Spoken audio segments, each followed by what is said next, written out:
Welcome to భారత వనిత TV. ఈరోజు మనం మోకాళ్ళ అరుగుదల ఎన్ని దశలు ఉంటాయి, మోకాళ్ళ అరుగుదలలో ఏ వయసు వారికి వస్తాయో, శస్త్రచికిత్స ఏ దశలో అవసరం అవుతుంది, ఆపరేషన్ తర్వాత ఎన్ని రోజులు విశ్రాంతి తీసుకోవాలి అనే అంశాలను, సూచనలను, జాగ్రత్తలను వివరించేందుకు గుంటూరులోని శ్రీ హాస్పిటల్లో ప్రముఖ వైద్యులు, కీళ్ళ ఎముకల వైద్య నిపుణులు, sports injuries specialist doctor Yarlagadda Raviteja garu మనతో ఉన్నారు. ఆయన ద్వారా ఈ మోకాళ్ళ అరుగుదల గురించి, వీటి వచ్చే సమస్యల గురించి, పరిష్కార మార్గాల గురించి తెలుసుకుందాం. ముందుగా డాక్టర్ యార్లగడ్డ రవితేజ గారికి నమస్కారం సార్. నమస్తే అండి. ఈ మోకాల అరుగుదల అంటే ఏమిటి, అసలు ఇవి ఎన్ని దశల్లో అరుగుదల ఉంటుంది, పూర్తి వివరాలు ఏంటి? మోకీళ్ళ అరుగుదల అంటే మోకీళ్ళలో ఉన్న గుజ్జుపొర అంటే కార్టిలేజ్, మనం తెలుగులో దాన్ని మృదుస్థలి అంటాం. ఈ కార్టిలేజ్ అనే పదార్థం పలచబడటం, సో ఆ పలచబడిన తర్వాత మోకీళ్ళ మధ్య ఉండాల్సిన లోపలి భాగంలోని ఖాళీలు తగ్గటం, రెండు ఎముకలు రాచుకోవటం, తద్వారా దానివల్ల నొప్పి, ఇబ్బంది రావటం, అది కొంచెం ముదిరే కొద్దీ వంకరలు రావటం, దీని పూర్తి ఈ దశలన్నింటినీ మోకీళ్ళు అరుగుదలగానే చూస్తామండి. సో మోకీళ్ళ అరుగుదల 4 స్టేజెస్లో డిస్క్రైబ్ చేస్తారు. సో ఒకటో స్టేజ్లో కేవలం ఆ లోపలి భాగంలోని కొంత ఖాళీ తగ్గటం మాత్రమే ఉంటుంది. రెండో స్టేజీలో ఈ కార్టిలేజ్ అనే దాంట్లో పలచబడటం, ఖాళీలు రావటం, ఇలా క్రాక్స్ లాగా కార్టిలేజ్లో నెరలు రావటం, దీంతోపాటు ఆ లోపల భాగంలో ఖాళీలు తగ్గటం. మూడో స్టేజ్లో ఈ కార్టిలేజ్ డ్యామేజ్ మరింతగా పెరగటం, లోపల భాగంలో పూర్తిగా ఖాళీలు తగ్గటం, ఎముకలు 2 ఖర్చుకోవటం. నాలుగో స్టేజ్లో కంప్లీట్గా కార్టిలేజ్ డ్యామేజ్ అవ్వటం, సబ్కాండ్రల్ సిస్ అంటారు, ఈ కింద కణుతులు లాంటివి రావటం, లోపల వైపు ఎడ్జెస్లో ఆస్టియోఫైట్స్ అంటే ఎముకలు పెరగటం, తద్వారా ఆ పెరిగిన ఎముకలు మన కండలను, చర్మాన్ని నొక్కటం, నొప్పులు రావటం జరుగుతుంది. ఇది స్టేజ్ ఆఫ్ డిఫార్మిటీ, అంటే ఇది ఇంకా ముదిరే కొద్దీ వంకర్లు కూడా వస్తాయండి. సో మనం ఒకటో దశ నుంచి వంకర్లు వచ్చే దశ వరకు ప్రతిదాన్ని అరుగుదలగానే చూస్తాం. బట్ ఏ దశలో పేషెంట్ డాక్టర్ దగ్గరికి వచ్చి మన కలిశారు అనే దాన్ని బట్టి ఆ దశకు సంబంధించిన సలహా ఇవ్వటం, ఆ దశకు సంబంధించిన వైద్యం చేయటం జరుగుతుంది.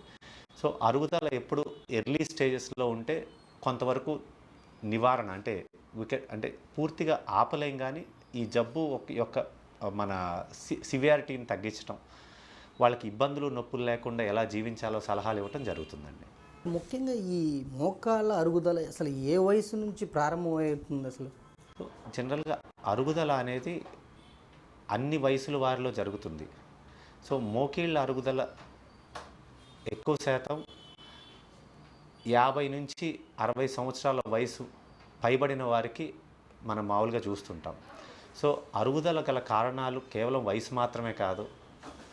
వయసు వల్ల అరిగిన దాన్ని మనం ప్రైమరీ ఆర్థరైటిస్ అంటాం, సెకండరీ ఆర్థరైటిస్గా చూస్తాం. అంటే ఇంతకు మునుపు జరిగిన మోకాలికి జరిగిన యాక్సిడెంట్లు, దెబ్బల వల్ల లోపల ఉన్న గుజ్జు పొర దెబ్బతినటం, లేదా వేరే సెకండరీ కాజెస్ అంటే ఏంటి, కీళ్ళవాతాల్లో జాయింట్లు దెబ్బతినటం, ఇలా అనేక కారణాల వల్ల మోకీళ్ళ అరుగుదల వస్తుంది. ఈ కీళ్ళవాతం వీటిలో అరిగిపోయే మోకాళ్ళు దెబ్బలు తగిలిటం వల్ల జాయింట్ డ్యామేజ్ అవ్వటం అనేది కొద్దిగా తొలి దశల్లో, అంత మన యంగ్ స్టేజెస్లో, తక్కువ వయసు వారిలో చూస్తాం. వయసు రీత్యా అరగటం, చేసిన పనుల వల్ల, వాళ్ళ మోకీల మీద పడిన ఒత్తిడి వల్ల, వాళ్ళ బరువు వల్ల అరగటం జనరల్గా 50 to 60 ఇయర్స్, 50 నుంచి 60 సంవత్సరాలు పైబడిన వాళ్ళు మనం డే టు డే ఓపీడీలో ఎక్కువ శాతం చూస్తూ ఉంటామండి.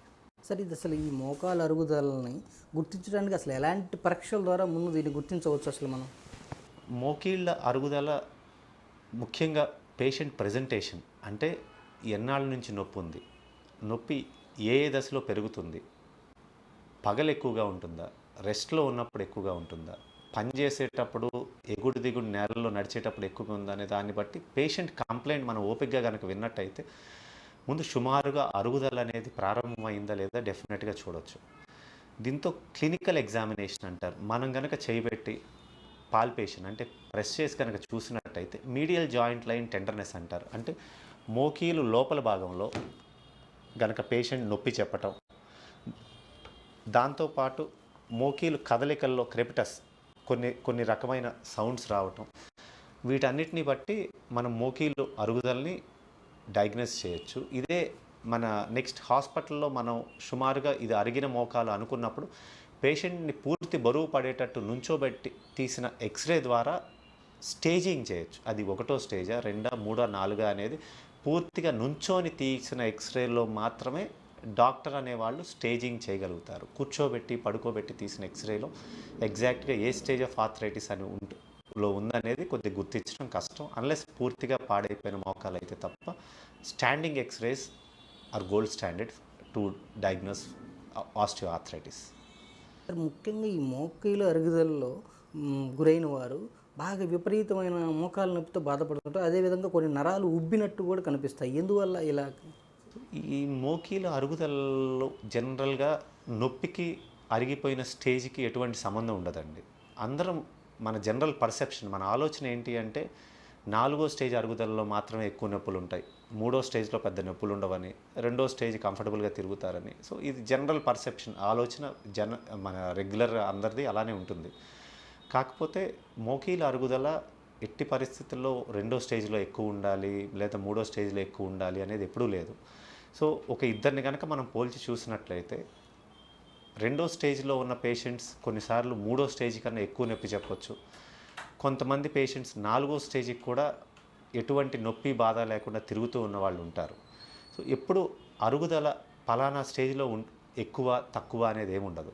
కానీ మొట్టమొదటి స్టేజ్లో గ్రేడ్ 1, కొన్నిసార్లు గ్రేడ్ 2 అంటే 1 లేదా 2 స్టేజ్లో ఎక్కువ శాతం పేషెంట్స్ పిక్కలు నొప్పులు, తొడ వెనక భాగం నొప్పితో ప్రజెంట్ అవుతూ ఉంటారు.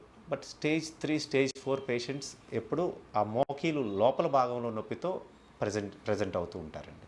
కొంతమంది కాళ్ళు కూడా మడతకు రానంత విధంగా నొప్పులు ఉంటాయి, కొంచెం గట్టిగా బిగదీసుకున్నట్టు ఉంటాయి కాళ్ళు. ఎందుకని అలా బిగదీసుకోవడానికి కారణం? ఈ కాళ్ళు మడత కంటే కాలు కదలికలకి అంతరాయం కదిలింది, కదలలేకపోతుంది అంటే అర్థం ఏంటి అంటే మధ్యలో ఏదో అడ్డుపడిందని.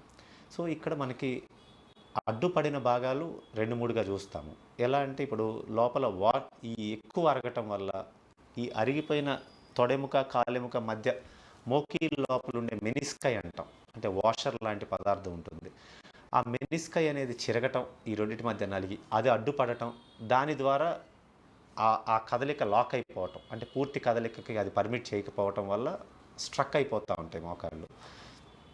ఇదే ఆర్థరైటిస్లో మార్జినల్ ఆస్టియోఫైట్స్ లూజ్ బాడీస్ అని ఉంటాయి. లోపల చిన్న ఎముక ముక్కలు రాళ్ళు మాదిరిగా గుండ్రంగా తయారై మోకీల లోపల తిరుగుతూ ఉంటాయి. ఇవి కొన్నిసార్లు జాయింట్ లోపల కొన్ని కదలికల్లో అడ్డుపడటం, ఇక అదే కదలికలో పేషెంట్ స్ట్రక్ అవ్వటం, కొద్దిగా 1 లేదా 2 రోజులు బాగా కదలిక స్ట్రక్ అయ్యి కాళ్ళు ఆడించడానికి ఇబ్బంది పడటం. సో మనం కనుక కొంత రెస్ట్ ఇచ్చి బ్రేస్ వేసి పేషెంట్ని కొద్దిగా తర్వాత చిన్నగా మొబిలైజ్ చేస్తే ఫ్రీ అవ్వటం జరుగుతుంది. సో ఇవన్నీ అరుగుదలలో జాయింట్ ఎగుడు దిగుడుగా అవ్వటం, దాని ద్వారా జరిగే కాంప్లికేషన్స్ ఏనండి ఇవన్నీ. ఇప్పుడు ఈ మోకాళ్ళ నొప్పులతో బాధపడే వాళ్ళు రకరకాల మందులు వాడుతుంటారు. కొంతమంది డాక్టర్ సలహాతో వాడుతుంటారు, కొంతమంది డాక్టర్ సలహా లేకుండా మెడికల్ షాపుల్లో దొరికే మందులు కూడా వేసుకుంటుంటారు. అసలు ఇది ఎంతకాలం వేసుకుంటే మంచిది? అసలు వేసుకోవచ్చా డాక్టర్ని సంప్రదించకుండా? ఏంటి దానివల్ల నష్టాలు ఏంటి, లాభాలు ఏమో? అందరూ ఎలా చూస్తారు అంటే ఇప్పుడు మనం ఓపీడీలో కామన్గా రెగ్యులర్ పేషెంట్ సినారియో కనుక చూసినట్లయితే వచ్చి పేషెంట్ వాళ్ళు ఎక్స్ప్లెయిన్ చేసేది గుజ్జు పట్టాలంటే ఏం తినాలి, లేదా గుజ్జు పట్టాలంటే ఎటువంటి మందులు వాడాలి. సో అంత అంటే అరిగిపోయింది తిరిగి వస్తుంది అనే పర్సెప్షన్లోనే ఆలోచనతోనే ఎక్కువ మంది పేషెంట్స్ ఉంటుంటారు ఓపీలో. సో మనం గుర్తుపెట్టుకోవాల్సింది ఏంటి అంటే మనం ఎటువంటి వైద్యం చేసినా కూడా, ఎంత బెస్ట్ ట్రీట్మెంట్ పేషెంట్కి అందించినా కూడా జస్ట్ దీన్ని ఈరోజు అరగాల్సిన దాన్ని రేపటికి మనం పోస్ట్పోన్ చేయటం మాత్రమే జరుగుతుందని మనం అర్థం చేసుకోవాలి. సో దీన్ని just to postpone the disease process. పేషెంట్కి చివరి స్టేజ్కి వచ్చే వరకు చాలా అతి తక్కువ నొప్పితో మనం నెట్టడం, వాళ్ళకి కొంచెం క్వాలిటీ లైఫ్, నొప్పి లేని జీవితాన్ని మనం వాళ్ళకి ఇవ్వటం మాత్రమే మనం చేయగలుగుతామండి. అంతేగాని అరిగిపోయింది తిరిగి తీసుకురావటం, అయిపోయిన దాన్ని తిరిగి తీసుకురావటం అనేది జరగదు. సో పేషెంట్స్ మనకు కామన్ అయిపోయింది తిరిగి తీసుకురావడానికి రకరకాల ఆయుర్వేదం అని వాళ్ళ ఉన్న కాంటాక్ట్స్ బట్టి హోమియో అని రకరకాల వైద్యాలు వాడి కొన్ని సంవత్సరాలు గడిచేటప్పటికి నిరుత్సాహపడి అలసిపోయి డాక్టర్ దగ్గరికి వచ్చి సో మనకి ముఖ్యంగా అసలు ఏం చేస్తే ఈ అరుగుదల మనం ఆపగలం అనేది వాళ్ళు తెలుసుకోకుండా కేవలం మందులతో మాత్రమే తగ్గుతుంది అనుకొని ఒకటో స్టేజ్లో ప్రజెంట్ అయిన పేషెంట్ చాలా తొందరగా 4వ స్టేజ్కి వెళ్ళిపోవటం, వాళ్ళు కరెక్ట్గా తీసుకోవాల్సిన జాగ్రత్తల మీద ఫోకస్ పెట్టకుండా కేవలం మందులతో మాత్రమే ఇది తగ్గే జబ్బు అనుకొని మందులు అన్ని రకాలు వాళ్ళకి తెలిసింది, ఇంకొకళ్ళు చెప్పింది, డాక్టర్లు రాసింది ఇదే పనిగా కంటిన్యూ చేయటం వల్ల అరుగుదల అనేది మామూలుగా వాళ్ళకి జరగాల్సిన దానికన్నా స్పీడ్గా జరిగిపోవటం జరుగుతుంది. కొన్నిసార్లు నొప్పి లేకుండా కూడా రకరకాల వైద్యాలు వల్ల నొప్పి లేకుండా కూడా చివరి స్టేజ్కి చాలా తొందరగా వెళ్ళిపోయే ఛాన్స్ ఉంటుందండి. శస్త్రచికిత్స వల్ల ఈ అరుగుదల నుంచి విముక్తి పొందడానికి ఎలాంటి ఉపయోగకరమైన ఉన్నాయి? సో ఇప్పుడు అరుగుదల ఏ స్టేజ్లో పేషెంట్ మన దగ్గరికి వచ్చారనే దాన్ని బట్టి ఇందాక మనం అనుకున్నట్టు రకరకాల వైద్యాలు ఇప్పుడు 1-2 స్టేజ్ల్లో కొంతవరకు గుజ్జు ట్యాబ్లెట్లు అంటాం, అంటే ఏం లేదు కొద్ది కార్టిలేజ్ హెల్దీగా అవ్వటానికి కొంత సపోర్ట్ చేసే మెడికేషన్, కొంచెం యాంటీ ఆక్సిడెంట్స్ ఇవ్వటం, దాని ద్వారా నీ జాయింట్ హెల్త్ కొద్దిగా పార్షియల్గా ఇంప్రూవ్ అవ్వటం.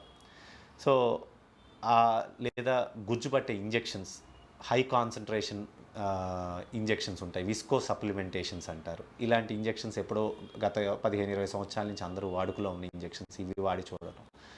లేదా కొంతమంది అధునాతన వైద్యంగా చూసే పిఆర్పి లేదా స్టెమ్ సెల్స్, కానీ ఇవి అధునాతన వైద్యం కాదండి, ఇవి సుమారుగా 10-15 సంవత్సరాల నుంచి అంతా అందుబాటులోనే ఉన్నాయి. కాకపోతే ఇప్పుడు జనానికి అది అధునాతన వైద్యంగా వాళ్ళ దృష్టికి అనేక రకమైన మీడియా లేదా అడ్వర్టైజ్మెంట్స్ ద్వారా వాళ్ళు తెలుసుకొని అది ఆపరేషన్ అవసరం లేనట్టుగా చూస్తున్నారు. సో ఇవన్నీ ఏంటి అంటే కేవలం జబ్బుని ఈరోజు అడగాల్సిన దాన్ని రేపటికి పోస్ట్ పోన్ చేయడానికి మాత్రమే. అల్టిమేట్గా అంటే పేషెంట్ వయసు బట్టి, అంటే సుమారుగా ఒక మన సౌత్ ఇండియన్ సుమారుగా ఒక 75 years యావరేజ్గా లైఫ్ స్పాన్ ఉంది అనుకుంటే, అంటే actually average Indian life span వచ్చి 70.8 years అండి.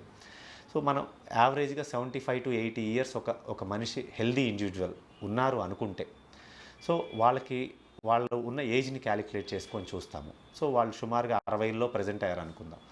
సో వాళ్ళకి మిగిలిన జీవితం సుమారు 20-25 years లైఫ్ స్పాన్ ఉందనుకుంటే వాళ్ళకి మోకీలు మార్పిడి డెఫినెట్గా చేయించుకోదగిన వైద్యం, వాటి ఎటువంటి నొప్పి బాధ ఇబ్బంది లేకుండా ఫ్యూచర్లో ఎవరి మీద డిపెండ్ అవ్వకుండా క్వాలిటీ లైఫ్ కావాలి అంటే 100% total knee replacement is ideal అండి. అంటే ఒక డెఫినెటివ్ ప్రొసీజర్ అంటాం.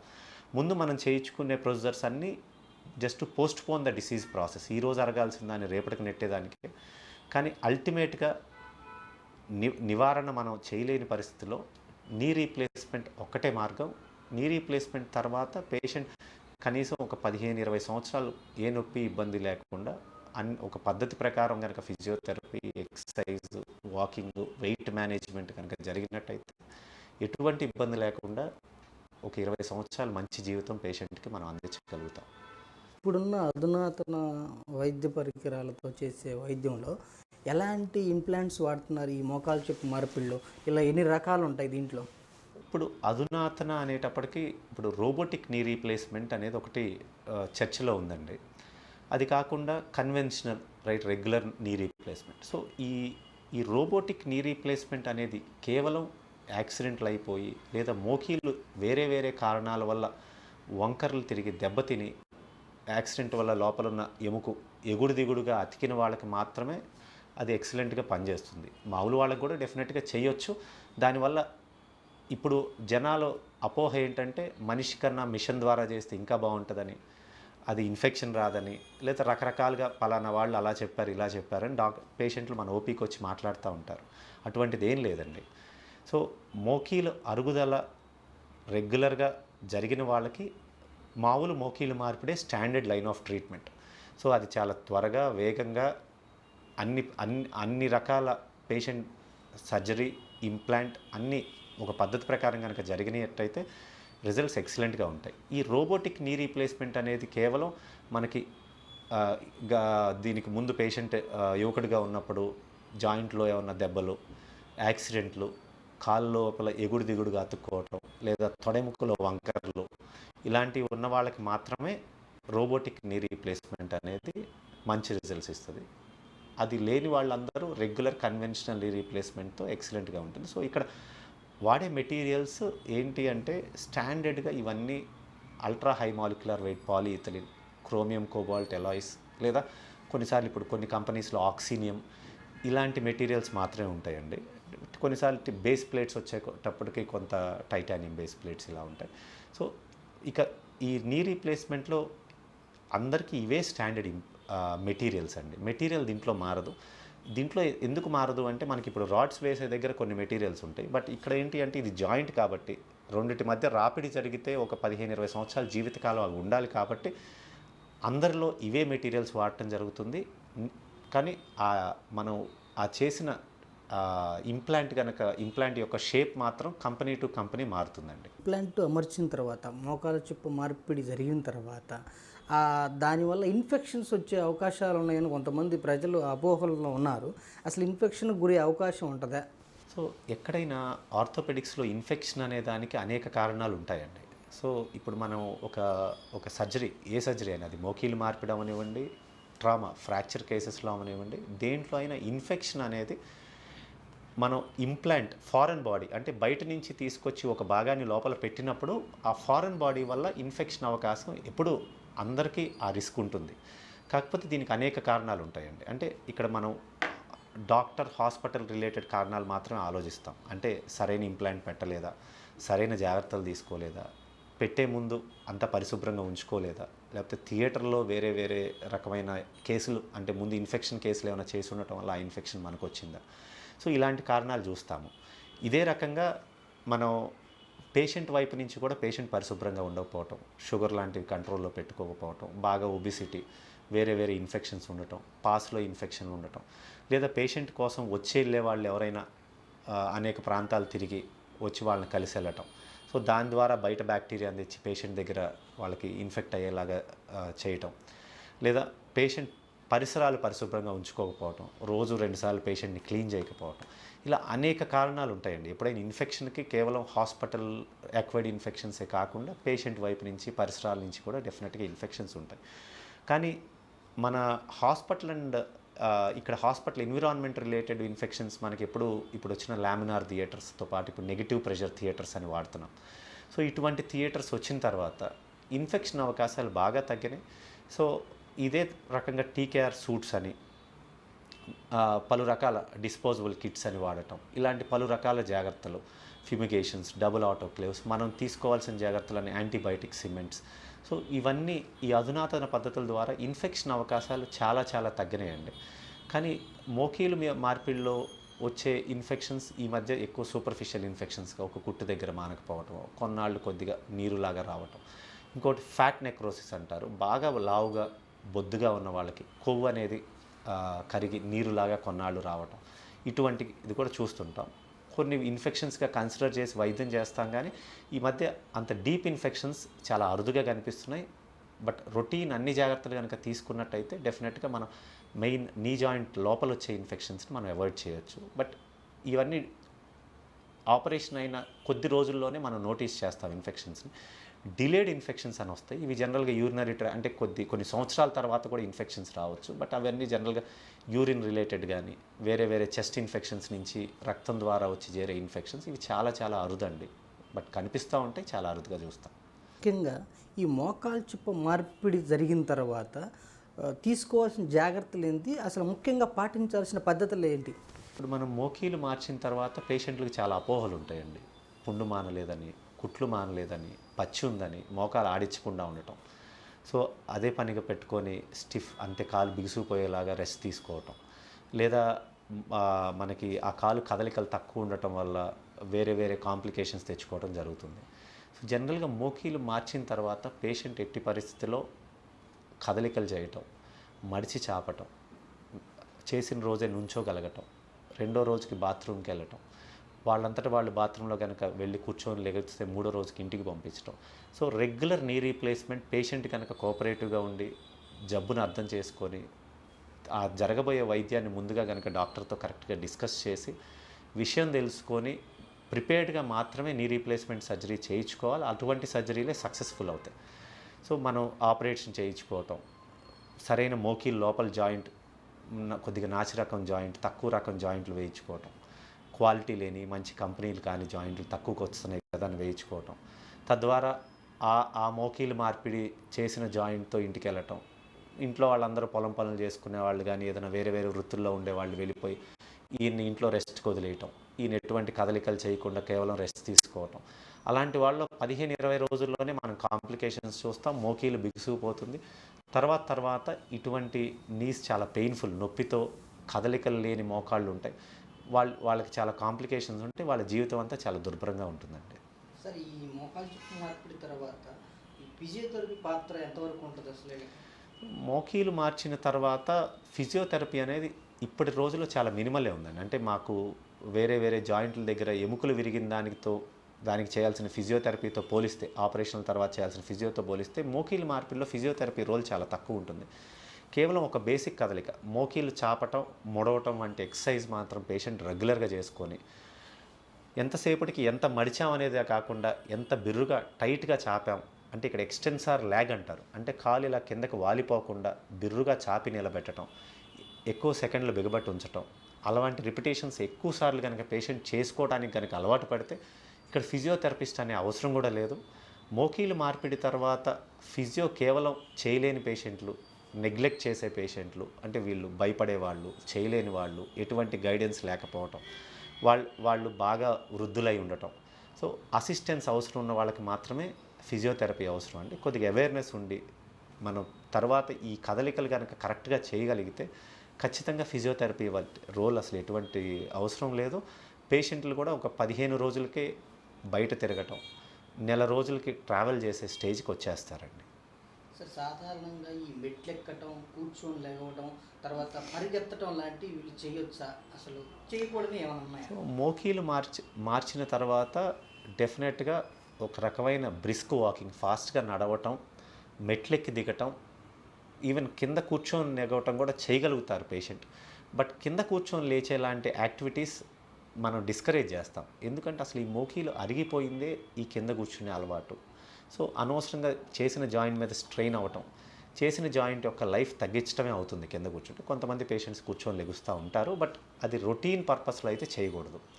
సో మెట్లెక్కి దిగటం అనేది చేసిన 10-15 రోజులకే పేషెంట్ చేయగలుగుతారు. పరిగెత్తడం అనేది బ్రిస్క్ వాకింగ్ వరకు కంఫర్టబుల్గా చేస్తారు. పరిగెత్తడం అనేది ఏంటి అంటే కొన్నిసార్లు తొడ గనక సరైన పట్టు లేకపోవటం ఇవి ఉన్నట్టయితే జాయింట్ మీద పట్టుకోల్పై పడిపోవటం జరుగుతుంది, సెకండరీ ఇంజరీస్ జరుగుతాయి. కాబట్టి to some extent running avoid చేయమని చెప్తాం. But patient brisk. సార్, ఈ మోకాలు చుట్టూ మార్పిడి తర్వాత ఈ ఫిజియోథెరపీ పాత్ర ఎంతవరకు ఉంటుంది అసలు? మోకీలు మార్చిన తర్వాత ఫిజియోథెరపీ అనేది ఇప్పటి రోజుల్లో చాలా మినిమలే ఉందండి. అంటే మాకు వేరే వేరే జాయింట్ల దగ్గర ఎముకలు విరిగిన దానికి చేయాల్సిన ఫిజియోథెరపీతో పోలిస్తే, ఆపరేషన్ల తర్వాత చేయాల్సిన ఫిజియోతో పోలిస్తే మోకీలు మార్పిడిలో ఫిజియోథెరపీ రోల్ చాలా తక్కువ ఉంటుంది. కేవలం ఒక బేసిక్ కదలిక, మోకీలు చాపటం, ముడవటం వంటి ఎక్సర్సైజ్ మాత్రం పేషెంట్ రెగ్యులర్గా చేసుకొని, ఎంతసేపటికి ఎంత మడిచాం అనేదే కాకుండా ఎంత బిర్రుగా టైట్గా చాపాం, అంటే ఇక్కడ ఎక్స్టెన్సార్ ల్యాగ్ అంటారు, అంటే కాలు ఇలా కిందకి వాలిపోకుండా బిర్రుగా చాపి నిలబెట్టడం, ఎక్కువ సెకండ్లు బిగబట్టి ఉంచటం, అలాంటి రిపిటేషన్స్ ఎక్కువ సార్లు కనుక పేషెంట్ చేసుకోవడానికి కనుక అలవాటు పడితే ఇక్కడ ఫిజియోథెరపిస్ట్ అనే అవసరం కూడా లేదు. మోకీలు మార్పిడి తర్వాత ఫిజియో కేవలం చేయలేని పేషెంట్లు, నెగ్లెక్ట్ చేసే పేషెంట్లు, అంటే వీళ్ళు భయపడేవాళ్ళు, చేయలేని వాళ్ళు, ఎటువంటి గైడెన్స్ లేకపోవటం, వాళ్ళు బాగా వృద్ధులై ఉండటం, సో అసిస్టెన్స్ అవసరం ఉన్న వాళ్ళకి మాత్రమే ఫిజియోథెరపీ అవసరం అండి. కొద్దిగా అవేర్నెస్ ఉండి మనం తర్వాత ఈ కదలికలు కనుక కరెక్ట్గా చేయగలిగితే ఖచ్చితంగా ఫిజియోథెరపీ రోల్ అసలు ఎటువంటి అవసరం లేదు. పేషెంట్లు కూడా ఒక 15 రోజులకే బయట తిరగటం, నెల రోజులకి ట్రావెల్ చేసే స్టేజ్కి వచ్చేస్తారండి. సార్, సాధారణంగా ఈ మెట్లెక్కటం, కూర్చొని లేవటం, తర్వాత పరిగెత్తడం లాంటివి వీళ్ళు చేయొచ్చా? అసలు చేయకూడని ఏమైనా ఉన్నాయా? మోకీలు మార్చిన తర్వాత డెఫినెట్గా ఒక రకమైన బ్రిస్క్ వాకింగ్, ఫాస్ట్గా నడవటం, మెట్లెక్కి దిగటం, ఈవెన్ కింద కూర్చొని నెగవటం కూడా చేయగలుగుతారు పేషెంట్. బట్ కింద కూర్చొని లేచేలాంటి యాక్టివిటీస్ మనం డిస్కరేజ్ చేస్తాం. ఎందుకంటే అసలు ఈ మోకీలు అరిగిపోయిందే ఈ కింద కూర్చునే అలవాటు. సో అనవసరంగా చేసిన జాయింట్ మీద స్ట్రెయిన్ అవ్వటం, చేసిన జాయింట్ యొక్క లైఫ్ తగ్గించడమే అవుతుంది కింద కూర్చుంటే. కొంతమంది పేషెంట్స్ కూర్చొని లెగుస్తూ ఉంటారు, బట్ అది రొటీన్ పర్పస్లో అయితే చేయకూడదు. సో మెట్లెక్కి దిగటం అనేది చేసిన 10-15 రోజులకే పేషెంట్ చేయగలుగుతారు.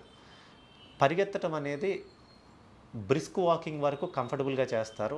పరిగెత్తడం అనేది ఏంటి అంటే కొన్నిసార్లు తొడ గనక సరైన పట్టు లేకపోవటం ఇవి ఉన్నట్టయితే జాయింట్ మీద పట్టు కోల్పోయి పడిపోవటం జరుగుతుంది. సెకండరీ ఇంజరీస్ జరుగుతాయి కాబట్టి to some extent running avoid చేయమని చెప్తాం. బట్ పేషెంట్ బ్రిస్క్ వాకింగ్ చేయగలరు, వాకింగ్కి వెళ్ళగలుగుతారు. పేషెంట్ ఈవెన్ ట్రెక్కింగ్ లాంటి పనులు కూడా అంటే కొద్దిగా ఎత్తులు ఎక్కటం, ర్యాంపులు ఎక్కటం, కొండల లాంటివి ఎక్కి దిగటం కూడా సరైన తొడకండ పుష్టి ఉన్న పేషెంట్ అందరూ సాధారణంగా చేస్తారండి. సాధారణ ప్రజలకి మన ఆంధ్రప్రదేశ్లో ఉన్న ప్రజలకు ఉన్న మొట్టమొదటి అపోహ ఏంటంటే మోకాలు చిప్ప మార్పిడి అంటే ఏ చెన్నైయో బెంగళూరు హైదరాబాద్ వెళ్తే బాగా చేస్తారు, మనం భవిష్యత్తులో ఇంక ఎలాంటి ఇబ్బందులు రావు, ఇక్కడ జాగ్రత్త చేస్తారు అంటారు. దీనికి అసలు మన శ్రీ హాస్పిటల్లో ఎలాంటి నమ్మకం ఇవ్వగలుగుతున్నారు, ప్లస్ ఎలాంటి ఇంప్లాంట్స్ ద్వారా వాళ్ళకి అసలు సరైన భరోసాతో పంపించగలుగుతున్నారు? సో మీరు చెప్పినట్టు ఒకప్పుడు ఎలాంటి అవగాహన లేని రోజుల్లో డెఫినెట్గా మోకాళ్ళ మార్పిడి అంటే హైదరాబాద్, చెన్నై, బెంగళూరు, కొన్నిసార్లు ముంబై వరకు వెళ్ళి కూడా పేషెంట్లు మోకీలు మార్చుకొని వచ్చేవాళ్ళు. సో ఇక్కడ మెయిన్ ప్రాబ్లం ఏంటి అంటే ఈ మోకీలు మార్పిడి చేయించుకొని రావటమే కానీ సరైన ఫాలో అప్ లేకపోవటం, డాక్టర్తో సరైన కమ్యూనికేషన్ లేకపోవటం, డాక్టర్ అందుబాటులో లేకపోవటం, లేదా పేషెంట్కి ఏదైనా కాంప్లికేషన్స్ వస్తే చిన్న చిన్న ఇన్ఫెక్షన్స్ వస్తే అంత దూరం వెళ్ళలేక మళ్ళీ లోకల్లో వేరే డాక్టర్ని కలవటం, లేదా వీళ్ళకి నొప్పి వచ్చినా ఏదొచ్చినా డాక్టర్ని మార్చడం జరుగుతుంది. సో ఒక డాక్టర్తో కంటిన్యూస్ ఫాలో అప్ లేకపోవటం వల్ల డాక్టర్కి కూడా డాక్టర్ పేషెంట్ రిలేషన్షిప్ సరిగ్గా డెవలప్ అవ్వదు.